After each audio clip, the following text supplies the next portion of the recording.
Hello, everyone who follows my page, Learning Centers, and YouTube, Chantha Khem, and all others who want to learn English. Today, we're going to lesson number 15.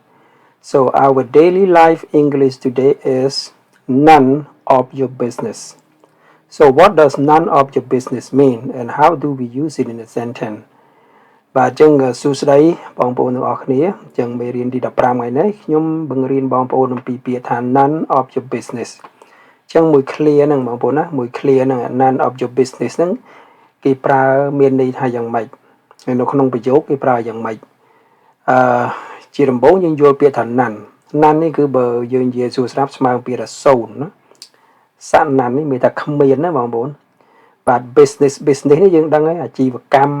ពាណិជ្ជកម្មអីហ្នឹងយើងហៅ business បរោស៊ីហ្នឹងអញ្ចឹងដល់ពេល none of your business មានន័យថាយ៉ាងម៉េចអញ្ចឹងរៀនជាមួយខ្ញុំទាំងអស់គ្នាចំណាយពេល3 4 5នាទីទៅបងប្អូនអាចយល់ពីរបៀបប្រើប្រាស់វាអូខេបាទអញ្ចឹង none of your business is something is private information and should not be asked about ចឹងពាក្យថា none of business នេះមានន័យថា something is private information ចឹង information នេះមានន័យថាដំណឹងឬក៏ព័ត៌មានពាក្យថា private នេះមានន័យថាឯកជនឬក៏ផ្ទាល់ខ្លួនអញ្ចឹងពាក្យថា none of your business នេះមានន័យថាគឺជារឿងឯកជនឬក៏ជាព័ត៌មានសម្ងាត់ជាព័ត៌មានផ្ទាល់ខ្លួន and should not be asked about should not នេះមិនគួរ ask នេះមានថាសួរអញ្ចឹងគឺជាព័ត៌មានផ្ទាល់ខ្លួនឬព័ត៌មានឯកជនដែលយើងមិនគួរសួរគេឡើយអញ្ចឹងពាក្យថា none of your business ហ្នឹងមានន័យថាយ៉ាងចឹងពាក្យថា none of your business ហ្នឹងគឺមានន័យថាជាព័ត៌មានឯកជនដែលយើងមិនត្រូវសួរគេឡើយដែលយើងមិនត្រូវសួរគេឡើយ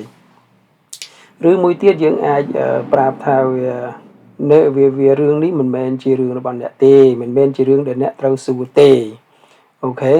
so none of your business something is private and something is private information and should not be asked about okay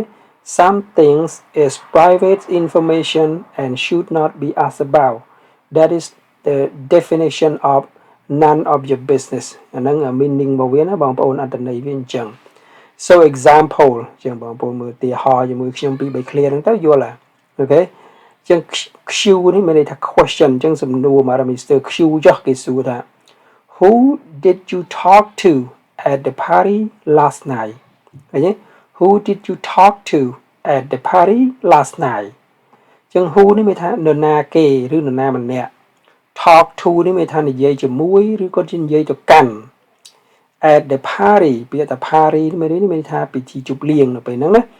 អញ្ចឹងយើងហៅនៅឯពិធីជប់លៀង last night កាលពីយប់មិញ last night កាលពីយប់មិញណាបងប្អូនថ្ងៃនេះយប់ចឹង last ហ្នឹងមានថាកន្លងហើយហ្នឹង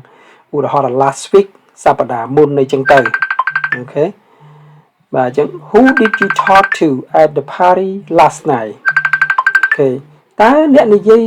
ជាមួយនរណាគេនៅពិធីជប់លៀងកាលពីយប់មិញឃើញទេឬក៏យើងបកត្រឡប់មកវិញក៏បានថាកាលពីយប់មិញ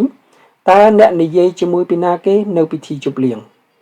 ឃើញទេអ្នកនិយាយជាមួយពីណាគេនៅពិធីជប់លៀងដល់អញ្ចឹងទៅ Mr. A ក៏ថា That's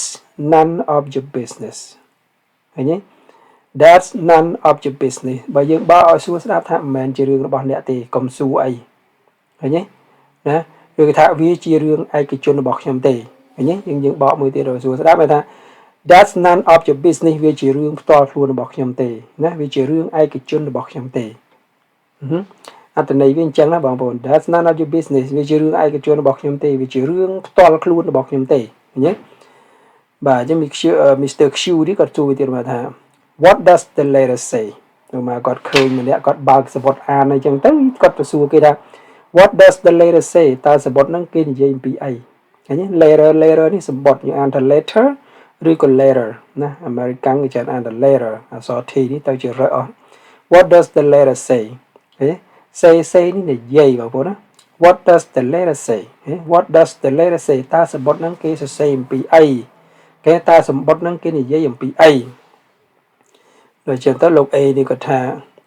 you don't need to know ហ៎ you don't need to know need នេះចាំបាច់ចឹង need know នេះដឹង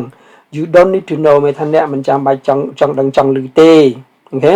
you don't need to know អ្នកមិនចាំបាច់ចង់ដឹងចង់ឮទេ it's none of your business វាជារឿងផ្ទាល់ខ្លួនទេឃើញទេវាជារឿងផ្ទាល់ខ្លួនទេឬថាវាមិនមែនជាកិច្ចការរបស់អ្នកដែលត្រូវសួរទេឃើញទេយើងបកប៉ុណ្ណឹងបងប្អូនអាចយល់បានធ្វើម៉េចយើងគាត់ប្រាប់ថារឿងហ្នឹងគឺជារឿង private គឺជារឿងឯកជនជារឿងដែលយើងមិនគួរសួរគេជារឿងដែលយើងមិនគួរដឹងចង់ឮទេអញ្ចឹងពាក្យថា none of your business ហ្នឹងគឺមានន័យប៉ុណ្ណឹងកាលណាយើងចង់មកថាណាមួយសួរអីមកយើងថា that's none of your business it's none of your business មានថាមិនមែនជារឿងរបស់អ្នកទេអូខេយើងบอกអញ្ចឹងក៏បានឬថាហើយជារឿងផ្ទាល់ខ្លួនរបស់ខ្ញុំទេឃើញទេយើងបើសួរស្ដាប់ចឹងវាជារឿងផ្ទាល់ខ្លួនរបស់ខ្ញុំទេចឹងខ្ញុំអានឲ្យស្ដាប់ភាសាទៀតឲ្យបងប្អូនសង្ឃឹមថាបងប្អូនយល់ so let's follow me again so none of your business so none of your business means មានន័យថា something is private information and should not be asked about example who did you talk to at the party last night that's none of your business what does the letter say you don't need to know it's none of your business okay ចឹងប៉ុណ្្នឹងឯងណាមេរៀននេះបងប្អូនចំណាយ3 4 5នាទីចឹងទៅយើងអាចចេះប្រើអំពីពាក្យថា none of your business ហ្នឹងហើយឃើញទេពេលថាជារឿងផ្ទាល់ខ្លួនទេវាជារឿងសម្ងាត់របស់ខ្ញុំទេណាចឹងប៉ុណ្្នឹងចុះហើយចាំជួបគ្នានៅវីដេអូក្រោយទៀតបាទអរគុណច្រើន